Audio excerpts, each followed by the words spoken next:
ધોરણ 10 વિષય વિજ્ઞાન ચેપ્ટર નંબર 2 એસિડ બેઝ અને ક્ષાર એનો ભાગ 4. વિદ્યાર્થી મિત્રો, આપણે ભાગ 2ના અંદર અને ભાગ 3ના અંદર એસિડ અને બેઝના રાસાયણિક ગુણધર્મો વિશે વિસ્તૃત સમજ કેળવી છે. જરૂરી પ્રયોગો પણ આપણે એનિમેશન્સ દ્વારા કેમેસ્ટ્રી લેબમાં કર્યા છે. તો વિદ્યાર્થી મિત્રો, પ્રસ્તુત ભાગ 4માં આપણે બીજા ટોપિકને શીખવા જઈ રહેલા છે કે જેમાં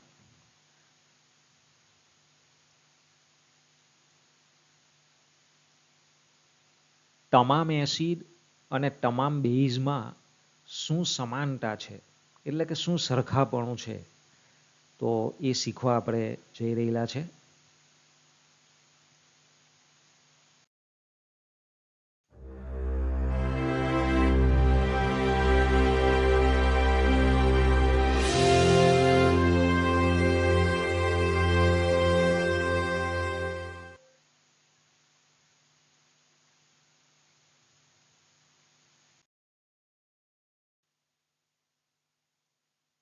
તો વિદ્યાર્થી મિત્રો, ચેપ્ટર નંબર 2નો ટોપિક નંબર 2 તમામ એસિડ અને તમામ બેઝમાં શું સમાનતા છે. તો વિદ્યાર્થી મિત્રો, આ બાબતને સમજવા માટે આપણે એક પ્રયોગ કરવા જઈ રહેલા છે. તો સ્ક્રીન પર ધ્યાન આપશો કે એસિડ અને બેઝના દ્રાવણો જે છે એ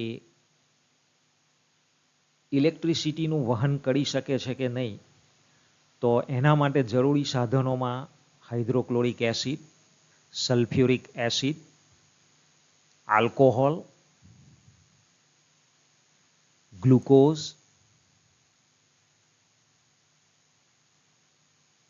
બે રબરના બૂચ, બે લોખંડની ચમકતી ખીલીઓ, એક beaker, lamp,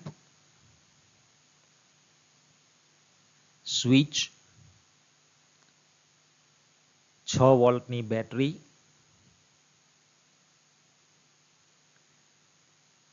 connecting wire, base પદાર્થો તરીકે સોડિયમ હાઇડ્રોક્સાઇડનું દ્રાવણ, પોટેશિયમ હાઇડ્રોક્સાઇડનું દ્રાવણ, ચૂનાનું પાણી એટલે કે કેલ્શિયમ હાઇડ્રોક્સાઇડ, મેગ્નેશિયમ હાઇડ્રોક્સાઇડનું દ્રાવણ, શુદ્ધ પાણી.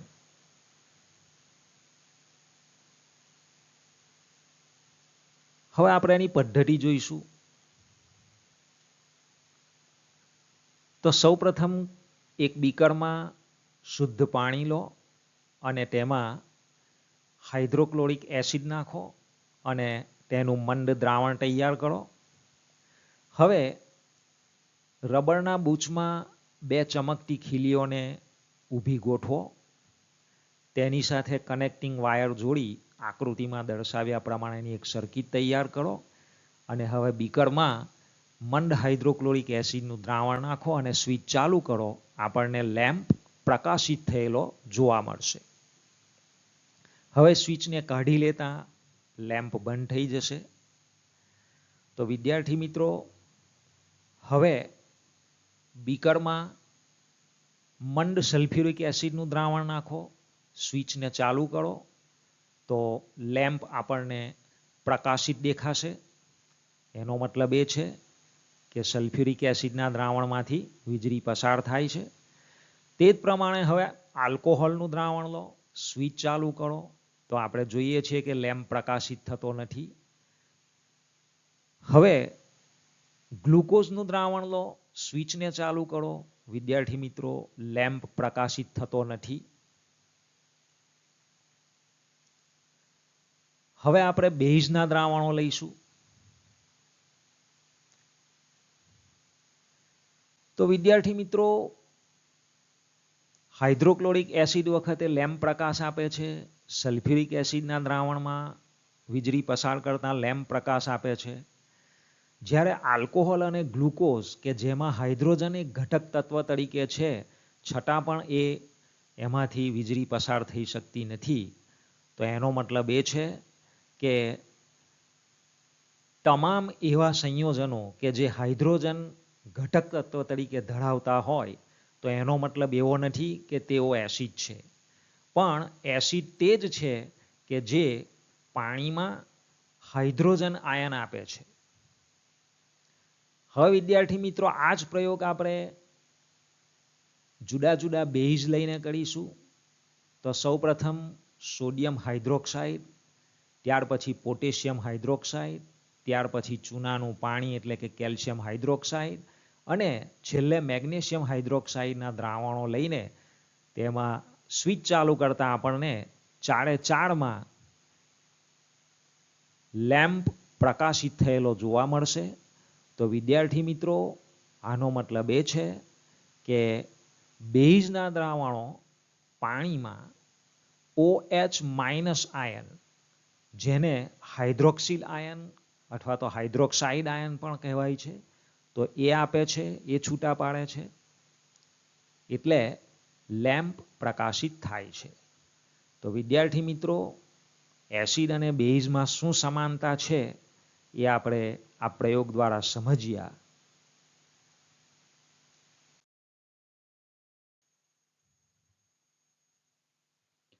તો વિદ્યાર્થી મિત્રો, આના પરથી આપણને એક પ્રશ્ન પૂછી શકાય. તમારી સ્ક્રીન પર પ્રશ્ન તૈયાર છે કે આલ્કોહોલ અને ગ્લુકોઝ જેવા સંયોજનો હાઇડ્રોજન ધરાવે છે. હાઇડ્રોજન તેઓમાં એક ઘટક તત્વ તરીકે આવેલું હોય છે, પરંતુ તેઓ એસિડની માફક વર્ગીકૃત થતા નથી. તો તે સાબિત કરવા માટે એક પ્રવૃત્તિ અથવા એક પ્રયોગ વર્ણવો. તો વિદ્યાર્થી મિત્રો, હાલ જ આપણે એ પ્રયોગને લાઈવ એનિમેશન્સ દ્વારા જોયો. તો હવે આપણે એ જ પ્રયોગનું વર્ણન અહીં આ પ્રશ્નના જવાબ તરીકે કરવાનું છે. તો સૌપ્રથમ આપણે આકૃતિ દોરીશું. તો આ એક બીકર લેવાનું છે, એમાં રબરનો બુચ, એના ઉપર 2 ઊભી ખીલીઓ ખોસવાની છે. એની સાથે સર્કિટ આપણે તૈયાર કરવાની છે. 6 વોલ્ટની બેટરી, બેટરીના એક છેડો ખીલીની સાથે, બીજો છેડો ધનધ્રુવ લેમ્પની સાથે, લેમ્પની સાથે સ્વિચનો એક છેડો, સ્વિચનો બીજો છેડો બીજી એક ખીલીની સાથે. આ પ્રમાણે એક સર્કિટ તૈયાર થશે. હવે આપણે આ બીકરમાં આલ્કોહોલ અથવા ગ્લુકોઝ બેમાંથી કોઈ એકનું દ્રાવણ ભરવાનું છે. તો આકૃતિમાં દર્શાવ્યા પ્રમાણે સાધનો ગોઠવો. હવે દ્રાવણ તરીકે આલ્કોહોલ એટલે કે ઇથેનોલ ઉમેરો અને અવલોકન નોંધો. ત્યારબાદ આલ્કોહોલને બદલે ગ્લુકોઝનું દ્રાવણ ઉમેરો અને અવલોકન નોંધો. તો વિદ્યાર્થી મિત્રો, આપણું અવલોકન છે, આપણે પ્રયોગને લાઈવ પણ જોયો છે કે આલ્કોહોલ અને ગ્લુકોઝ બંને દ્રાવણો વખતે બલ્બ પ્રકાશિત થતો નથી, જે સૂચવે છે કે બંને દ્રાવણોમાંથી વિદ્યુત પ્રવાહ પસાર થતો નથી. આ પ્રયોગ સૂચવે છે કે ઇથેનોલ અથવા તો આલ્કોહોલ અને ગ્લુકોઝનું આયનીકરણ થતું નથી. એટલે શું વિદ્યાર્થી મિત્રો આયનીકરણ એટલે કે ઇથેનોલ અને ગ્લુકોઝ એમાંથી આયનો છૂટા પડતા નથી. પરિણામે તેમાં H+ આયનો મુક્ત થતા નથી. H+ આયન એટલે હાઇડ્રોજન આયન, હાઇડ્રોજન ધન આયન, એ મુક્ત થાય તો જ એમાંથી વીજળી પસાર થઈ શકે અને બલ્બ પ્રકાશિત થાય. પરંતુ આપણે લાઈવ પ્રયોગમાં પણ જોયું છે કે જ્યારે આપણે આલ્કોહોલ અને ગ્લુકોઝના દ્રાવણો નાખીને આ પ્રયોગ કરીએ છીએ, સ્વિચ ચાલુ કરીએ છીએ, છતાં પણ લેમ્પ પ્રકાશિત થતો નથી. તો જ્યારે એસિડના દ્રાવણોમાં H+ આયનો મુક્ત થતા હોવાથી તેના દ્રાવણમાંથી વિદ્યુત પ્રવાહ પસાર થાય છે અને લેમ્પ પ્રકાશિત થાય છે. વિદ્યાર્થી મિત્રો, આપણે અગાઉના પ્રયોગમાં જોયું કે મંદ સલ્ફ્યુરિક એસિડ, મંદ હાઇડ્રોક્લોરિક એસિડ, એના દ્રાવણો આપણે બીકરમાં લઈએ છીએ તો લેમ્પ આપણને પ્રકાશ આપે છે. તે જ પ્રમાણે સોડિયમ હાઇડ્રોક્સાઇડ, પોટેશિયમ હાઇડ્રોક્સાઇડ, ચૂનાનું પાણી એટલે કે કેલ્શિયમ હાઇડ્રોક્સાઇડ વગેરે જેવા બેઝના દ્રાવણો આપણે બીકરમાં લઈએ છીએ તો લેમ્પ પ્રકાશિત થાય છે, કારણ કે બેઝમાંથી OH- આયનો, હાઇડ્રોક્સિલ ઋણ આયનો છૂટા પડે છે, એટલે કે એનું પણ આયનીકરણ થાય છે. એટલા માટે એમાંથી વીજળી પસાર થઈ શકે છે. જ્યારે આલ્કોહોલ અને ગ્લુકોઝ કે જેમાં હાઇડ્રોજન એક ઘટક તત્વ તરીકે હોવા છતાં તેમનું એસિડ શ્રેણીમાં આટલા માટે જ વર્ગીકરણ થતું નથી. તો વિદ્યાર્થી મિત્રો, આનો અર્થ એ છે કે કોઈ પણ સંયોજન કે જેમાં ઘટક તત્વ તરીકે હાઇડ્રોજન હોય તો એવું જરૂરી નથી કે તે એસિડ છે કે તે બેઝ છે. પણ જેનું પાણીમાં આયનીકરણ થાય, ક્યાં તો H+ આયનમાં અથવા તો OH- આયનમાં, તો જ તે અનુક્રમે એસિડ કે બેઝ તરીકે વર્તી શકે છે. જેનું આયનીકરણ H+ થાય તો એ એસિડ તરીકે વર્તે છે અને જેનું આયનીકરણ OH- આયનમાં થાય તો તે બેઝ તરીકે વર્તે છે. તો વિદ્યાર્થી મિત્રો, અહીં આપણા પ્રશ્નનો જવાબ પૂરો થાય છે.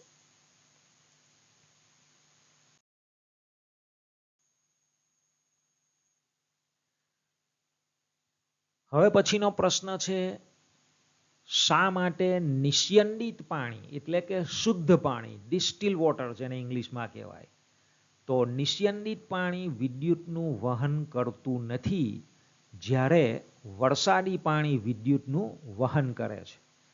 તો વિદ્યાર્થી મિત્રો, આપણે જે પ્રયોગ કર્યો સૌપ્રથમ, તો એના ઉપરથી થોડોક વિચાર કરીને આપણે આનો જવાબ આપી શકીએ છીએ.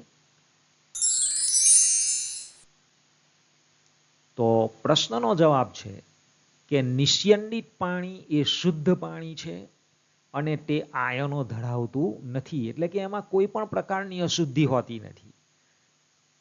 જ્યારે વરસાદનું પાણી એસિડ જેવી અશુદ્ધિઓ ધરાવે છે, જે પાણીમાં ઓગળતા આયનો મુક્ત કરે છે. તો આમ નિસ્યંદિત પાણીમાં આયનો ન હોવાથી તેમાંથી વિદ્યુતનું વહન થઈ શકતું નથી, જ્યારે વરસાદી પાણીમાં આયનો હોવાથી તે વિદ્યુતનું વહન કરે છે. વિદ્યાર્થી મિત્રો, તમારી જાણકારી માટે વધારે માહિતી કે આપણને એવો પ્રશ્ન થાય કે વરસાદનું પાણી એસિડ જેવી અશુદ્ધિ કઈ રીતે ધરાવે? તો વિદ્યાર્થી મિત્રો, અગાઉના ભાગમાં આપણે શીખી ગયા છે કે અધાતુના ઓક્સાઇડ પાણી સાથે પ્રક્રિયા કરીને એસિડ બનાવે છે, એટલે કે અધાતુના ઓક્સાઇડ સ્વભાવે એસિડિક છે.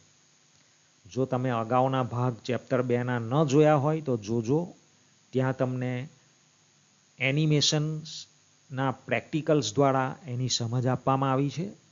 તો વિદ્યાર્થી મિત્રો, જ્યારે વાહનોના સાયલેન્સરમાંથી ધુમાડા નીકળે છે તો એ ધુમાડાઓમાં જુદી જુદી અશુદ્ધિઓ જે હોય છે, એમાંની એક અશુદ્ધિ હોય છે સલ્ફર ડાયોક્સાઇડ, કે વાહનોના ધુમાડામાં સલ્ફર હોય છે જે વાતાવરણના ઓક્સિજન સાથે સંયોજાઈને સલ્ફર ડાયોક્સાઇડ નામનો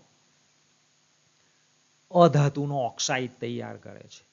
હવે ચોમાસા દરમિયાન આ સલ્ફર ડાયોક્સાઇડ જે છે એ પાણીમાં ઓગળે છે અને સલ્ફ્યુરસ એસિડ નામનો એસિડ તૈયાર કરે છે. અને એટલા માટે અહીંયા કહેવામાં આવ્યું છે કે વરસાદનું પાણી એસિડ જેવી અશુદ્ધિઓ ધરાવે છે, જે પાણીમાં ઓગળતા આયનો મુક્ત કરે છે. એટલે કે પછી એમાંથી હાઇડ્રોજન ધન આયનો H+ મુક્ત થાય અને એટલા માટે વરસાદનું પાણી એ વિદ્યુતનું વહન કરી શકે છે.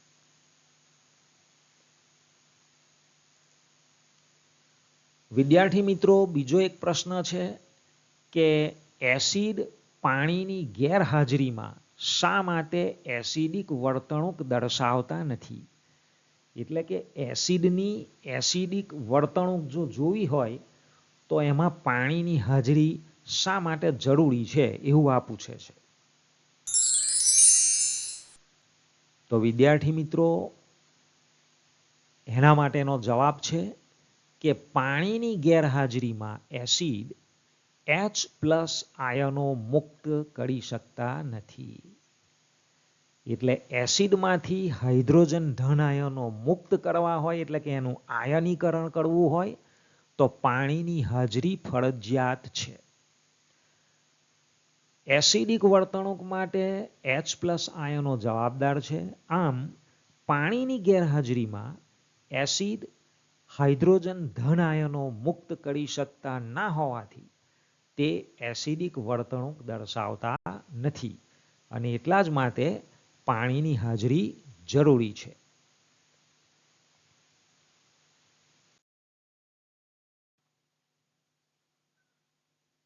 તો વિદ્યાર્થી મિત્રો, હવે પછીનો પ્રશ્ન છે એસિડિક અને બેઝિક વર્તણૂક માટે જવાબદાર આયનો કયા છે તે જણાવો.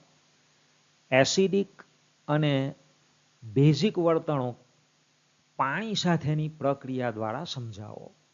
તો વિદ્યાર્થી મિત્રો, અત્યારે જ આપણે થોડીક વાર પહેલાં એક પ્રયોગ દ્વારા શીખ્યા છે કે એસિડિક અને બેઝિક વર્તણૂક માટે કયા આયનો જવાબદાર છે.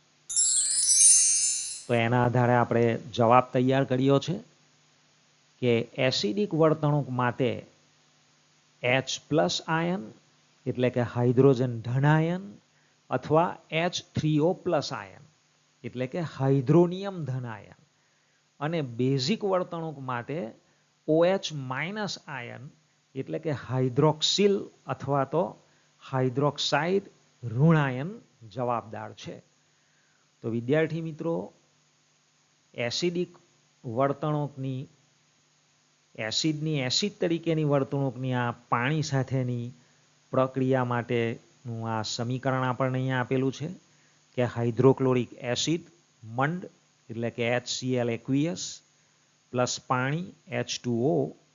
તો આ બે વચ્ચે પ્રક્રિયા આયનીકરણની પ્રક્રિયા થશે. વિદ્યાર્થી મિત્રો, આ જે સમીકરણ છે એ આયનીકરણનું છે.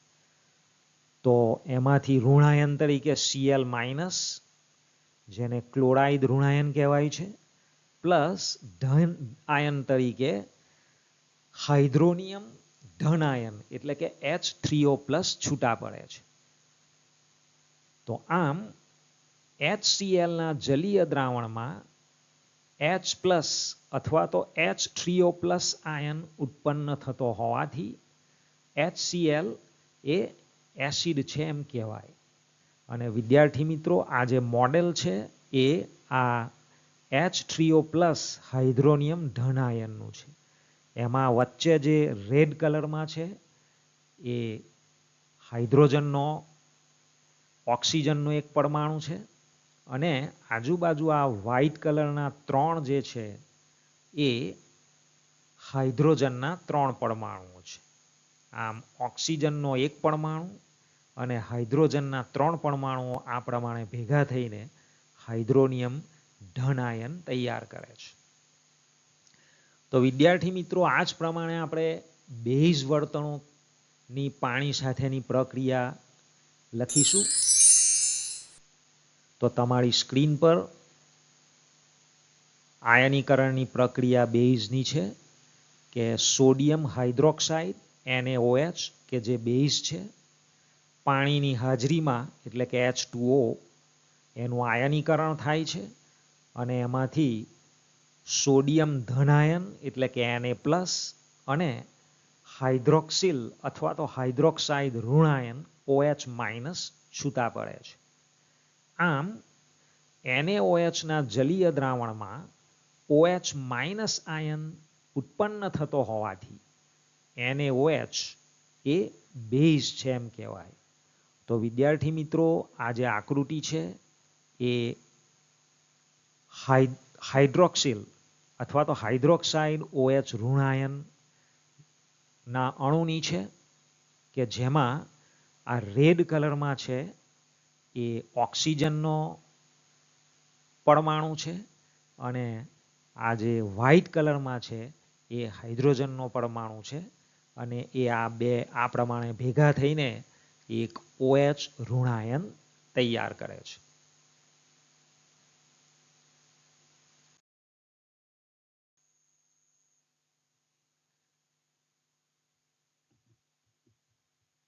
વિદ્યાર્થી મિત્રો, હવે પછીનો પ્રશ્ન છે, શું બધા જ બેઝ પાણીમાં દ્રાવ્ય હોય છે એટલે કે પાણીમાં ઓગળી જાય છે? નંબર 2, પાણીમાં દ્રાવ્ય બેઝ કયા નામે ઓળખાય છે એટલે કે જે બેઝ પાણીમાં ઓગળી શકે છે એ કયા નામે ઓળખાય છે? અને 3, તેના ગુણધર્મો અને ઉદાહરણ આપો. એટલે કે જે બેઝ પાણીમાં ઓગળી શકતા હોય એ કયા ગુણધર્મો ધરાવે છે અને તેમના ઉદાહરણો આપણે આપવાના છે. તો વિદ્યાર્થી મિત્રો, પહેલો પ્રશ્ન આપણો છે કે શું બધા જ બેઝ પાણીમાં દ્રાવ્ય હોય છે? તો એનો જવાબ છે ના, બધા જ બેઝ પાણીમાં દ્રાવ્ય હોતા નથી. બીજો પ્રશ્ન છે, પાણીમાં દ્રાવ્ય બેઝ કયા નામે ઓળખાય છે? તો એનો જવાબ છે કે પાણીમાં દ્રાવ્ય બેઝ એ આલ્કલી તરીકે ઓળખાય છે. આ વિદ્યાર્થી મિત્રો અગત્યનો ઓબ્જેક્ટિવ પ્રશ્ન છે કે જે બેઝ પાણીમાં દ્રાવ્ય છે તે ખાલી જગ્યા તરીકે ઓળખાય છે. તો જવાબ છે આલ્કલી. ત્રીજો પ્રશ્ન છે, આલ્કલીના ગુણધર્મો જણાવો. તો આલ્કલી એટલે કે જે બેઝ પાણીમાં દ્રાવ્ય થતા હોય છે એ કયા ગુણધર્મો ધરાવે છે? તો કે તે સ્પર્શે સાબુ જેવા ચીકણા લાગે છે, સ્વાદે તુળા હોય છે અને ક્ષારીય હોય છે. એટલે કે નાઇધર એસિડિક નોર બેઝિક. ન તો તે એસિડ તરીકેના ગુણધર્મો ધરાવે છે કે ન તો બેઝ તરીકેના. અને એના ઉદાહરણ હવે આપણે આપવાના છે. તો અહીંયા 2 ઉદાહરણો આપ્યા છે, NaOH સોડિયમ હાઇડ્રોક્સાઇડ અને KOH પોટેશિયમ હાઇડ્રોક્સાઇડ. આ પ્રમાણે બીજા પણ બેઝના ઉદાહરણ તમે આપી શકો છો.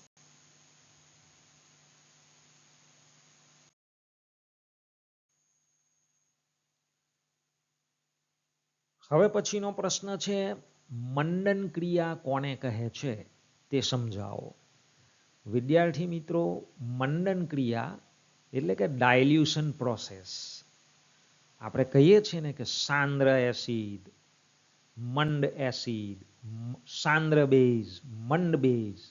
તો આ જે મંડન ક્રિયા છે એને આપણે સમજાવવાની છે.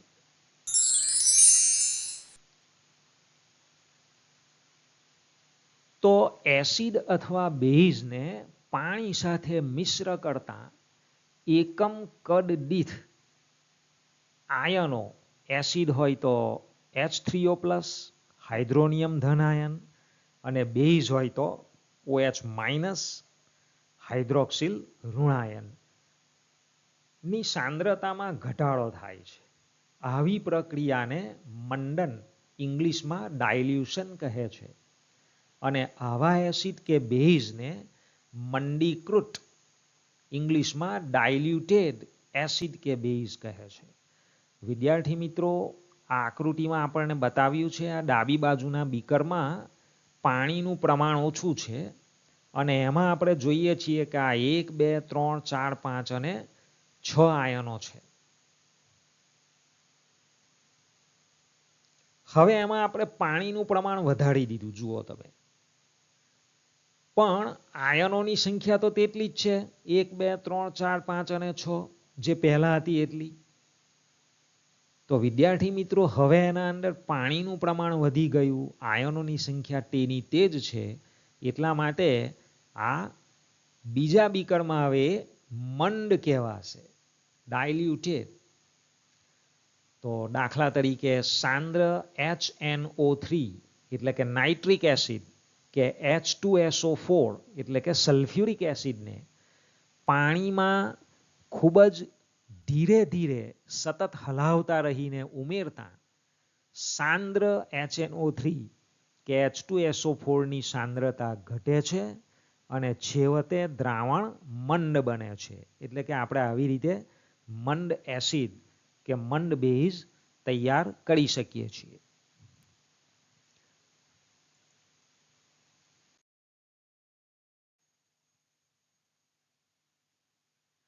વિદ્યાર્થી મિત્રો, અગત્યનો પ્રશ્ન છે કે જ્યારે આપણે એસિડને મંડ કરતા હોય તો સાંદ્ર એસિડને મંડ કરતી વખતે શા માટે તેને પાણીમાં ઉમેરવામાં આવે છે? એટલે કે એસિડને પાણીમાં નાખવામાં આવે છે, નહીં કે પાણીને એસિડમાં નાખવામાં આવે.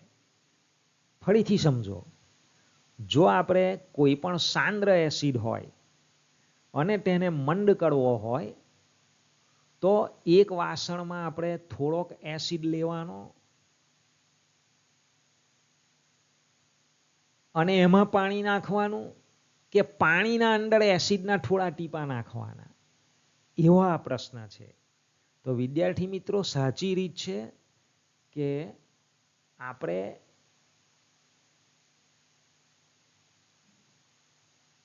એસિડમાં પાણી નથી ઉમેરવાનું, પણ આપણે એક વાસણમાં પાણી લેવાનું છે અને તેમાં ટીપે ટીપે એસિડ ઉમેરવાનો છે. તો શા માટે આવું કરવું જોઈએ, એવો આ પ્રશ્ન છે. તો વિદ્યાર્થી મિત્રો, તમે આ આકૃતિમાં જોઈ શકો છો કે આ બીકરમાં પાણી પહેલાથી લઈ લીધેલું છે અને હવે આ સલ્ફ્યુરિક એસિડની બોટલમાંથી કે જેમાં સાંદ્ર એસિડ છે, ધીમે ધીમે પાણીના બીકરમાં એસિડને ઉમેરવામાં આવે છે અને એસિડને મંડ કરવામાં આવે છે. તો શા માટે આવું કરવામાં આવે છે? એસિડની અંદર પાણી કેમ નાખવામાં નથી આવતું? તો વિદ્યાર્થી મિત્રો, એનો જવાબ છે કે સાંદ્ર એસિડને મંડ કરતી વખતે જો એસિડમાં પાણી ઉમેરવામાં આવે તો ઉત્પન્ન થતી ઉષ્મા મિશ્રણને બહારની તરફ ઉછાળી શકે છે. વિદ્યાર્થી મિત્રો, ખૂબ જ મોટા જથ્થામાં ઉષ્મા એટલે કે ગરમી પેદા થાય છે અને દ્રાવણ ઉછાળા મારે છે, આપણે કહે ને ઉભરાય છે, અને એટલા માટે આપણે દાઝી શકીએ છીએ એનાથી. તો ઘણી વખત અતિશય ઉષ્માને કારણે જે આ કાચનું પાત્ર છે એ તૂટી પણ શકે છે અને એસિડના છાંટા આપણી ઉપર ઉડી શકે છે, જેથી આપણને નુકસાન થઈ શકે છે, ઈજા પહોંચી શકે છે.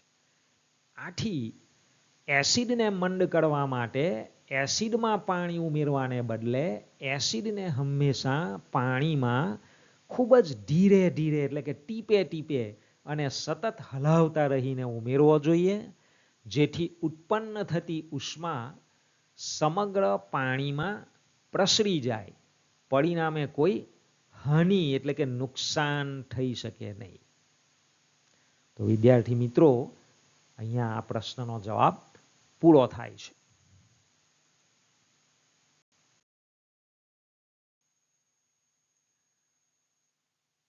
વિદ્યાર્થી મિત્રો,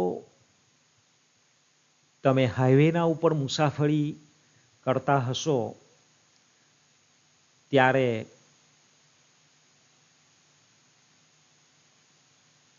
ઇન્ડસ્ટ્રીના માટે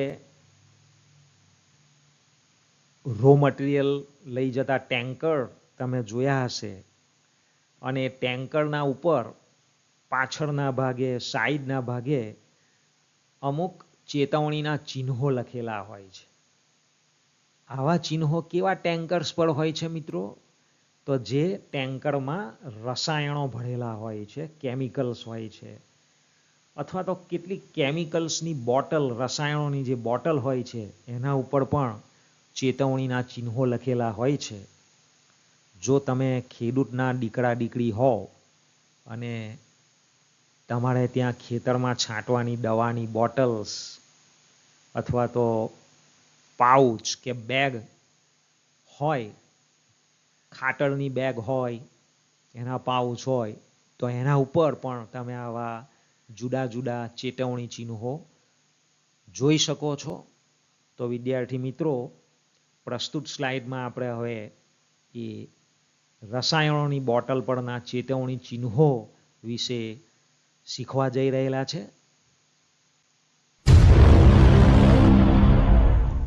તો વિદ્યાર્થી મિત્રો, આ પ્રમાણેનું ક્રોસ એટલે કે ચોકડીનું ચિહ્ન એ સૂચવે છે કે ધીસ સબસ્ટન્સ ઇઝ હાર્મફુલ, એટલે કે આ પદાર્થ નુકસાનકારક છે.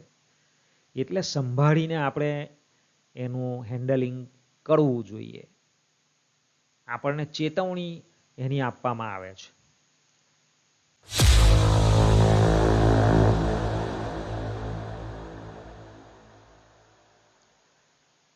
ત્યાર પછી આ પ્રસ્તુત સિમ્બોલ જે છે એ જ્વલનશીલ પદાર્થ માટેનો છે. ઇંગ્લિશમાં ઇન્ફ્લેમેબલ એટલે કે આગ પકડી શકનાર સબસ્ટન્સ, પદાર્થ. તો વિદ્યાર્થી મિત્રો, તમે બોડી સ્પ્રે યુઝ કરો છો, પરફ્યુમ યુઝ કરો છો, તો એના ઉપર પણ તમે આવું સિમ્બોલ જોતા હશો કે હાઈલી ઇન્ફ્લેમેબલ એવું લખેલું હશે. એટલે કે અત્યંત જ્વલનશીલ, આગ પકડી શકે. એટલે આગની નજીક આવા પદાર્થોને રાખવા જોઈએ નહીં.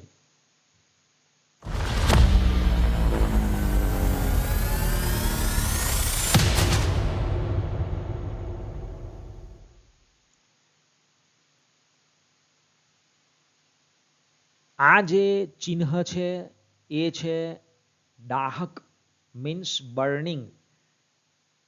એટલે કે આપણને આગ લાગે અને જે બળતરા થાય છે એ બળતરા પેદા કરનાર આ રસાયણ છે. આવા ચિહ્નનો મતલબ એવો થાય છે. એટલે એનાથી આપણે સંભાળીને રહેવું જોઈએ.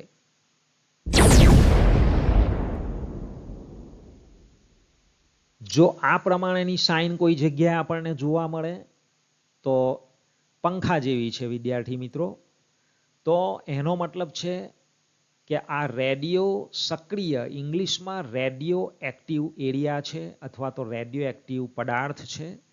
એટલે એનાથી ચેતીને રહેવું.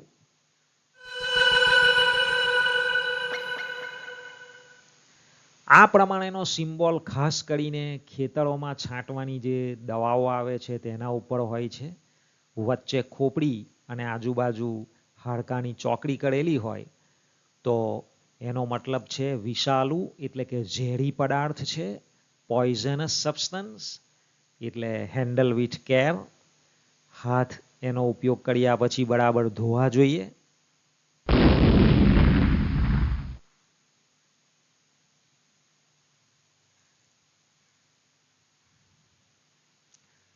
અને આ જે છે એ છે વિસ્ફોટક પદાર્થ છે, એક્સપ્લોઝિવ, કે જે વિસ્ફોટ કરી શકે એવા પદાર્થો હોય એના ઉપર આ પ્રમાણેનું ચેતવણી ચિહ્ન લગાવવામાં આવે છે.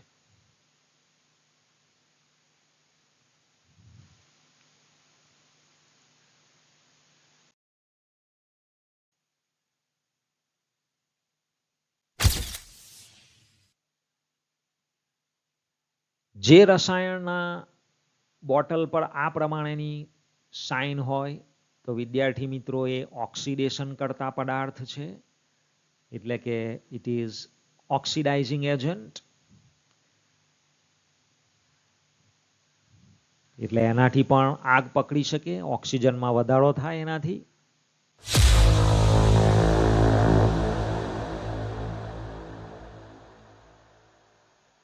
અને સાંદ્ર એસિડ અને સાંદ્ર બેઝની બોટલો જે હોય છે તો એના ઉપર આ પ્રમાણેની સાઇન હોય છે. Yes, it's same as like burning, કે દાહક છે, આપણી ચામડીને બાળી શકે છે. તો વિદ્યાર્થી મિત્રો, આ જુદા જુદા ચેતવણી ચિહ્નો કે જે રસાયણોની બોટલ પર સામાન્ય રીતે આપણને જોવા મળતા હોય છે તો એનો આપણે અભ્યાસ કર્યો છે. ઓબ્જેક્ટિવ પ્રશ્નમાં આપણને આકૃતિ આપીને પૂછી શકે છે કે આ ચિહ્ન કઈ ચેતવણી માટે છે.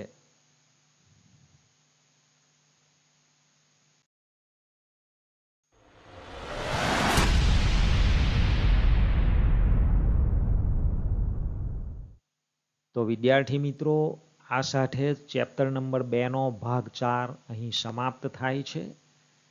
તો આ ભાગ 4માં આપણે ટોપિક શીખ્યા કે તમામ એસિડ અને તમામ બેઝમાં શું સમાનતા રહેલી છે. વિદ્યાર્થી મિત્રો, જો તમારે આવા જ વિડીયો જોવા હોય માહિતીસભર તો ચેનલને સબસ્ક્રાઈબ કરો, અને જો તમને આ વિડીયો ગમ્યો હોય તો તમે એને લાઈક કરો, જેથી વધુને વધુ આવા વિડીયો તમારી સમક્ષ રજૂ કરી શકાય.